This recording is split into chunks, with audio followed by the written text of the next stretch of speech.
اللہ تبارک و تعالیٰ نے طالوت و جالوت کا واقعہ قرآن مجید کے دوسرے پارے میں ذکر کرتا ہے فَلَمَّا فَصَلَ طَالُوتُ بِالْجُنُودِ قَالَ إِنَّ اللَّهَ مُبْتَلِيكُم بِنَهَرٍ فَمَن شَرِبَ مِنْهُ فَلَيْسَ مِنِّي وَمَن لَّمْ يَطْعَمْهُ فَإِنَّهُ مِنِّي إِلَّا مَنِ اغْتَرَفَ غُرْفَةً بِيَدِهِ فَشَرِبَ مِنْهُ إِلَّا قَلِيلًا فَلَمَّا جَاوَزَهُ هُوَ وَالَّذِينَ آمَنُوا مَعَهُ قَالُوا لَا طَاقَةَ لَنَا الْيَوْمَ بِجَالُوتَ وَجُنُودِهِ۔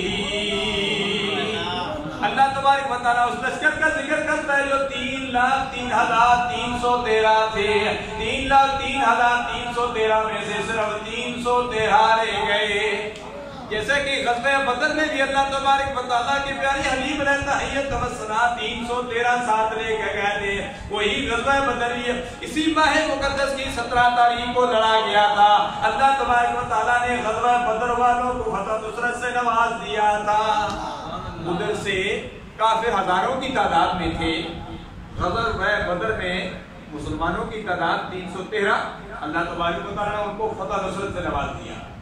جو 3,03,000 تھے وہ خیر و خاسر ہو گئے، وہ ذلیل ہو گئے، وہ پیاسے کے پیاسے رہ گئے۔ وہ جب بھی پانی پیتے تھے ان کی پیاس نہیں بجھتی تھی، لیکن جو 313 تھے انہوں نے اللہ کے نبی کی بات کو مانا۔ انہوں نے ایک چلو، دوسرا چلو پانی کی اجازت نہیں تھی، فرمایا ایک چلو پانی پینا ہے۔ ایک چلو پانی پیا، ان کی پیاس بجھ گئی۔